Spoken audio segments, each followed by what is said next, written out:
Buongiorno e ben ritrovati con una nuova edizione del TG Flash di New Sicilia.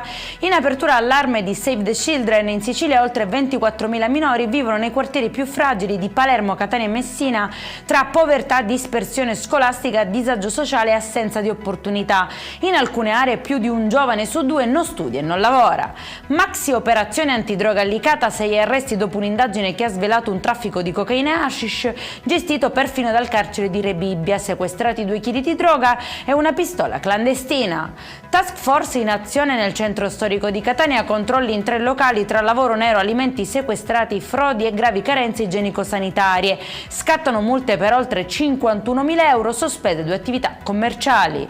Da Catania in trasferta a Palermo per truffare gli anziani fingendosi carabinieri. 6 arresti e una denuncia dopo l'operazione dell'arma. I malviventi avrebbero raggirato le vittime con la collaudata tecnica del finto carabiniere per farsi consegnare soldi e gioielli.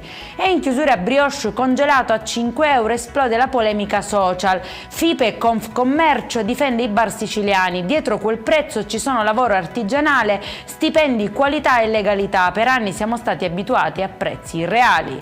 Per questa edizione è tutto, prossimo appuntamento alle 19:30. Buona giornata.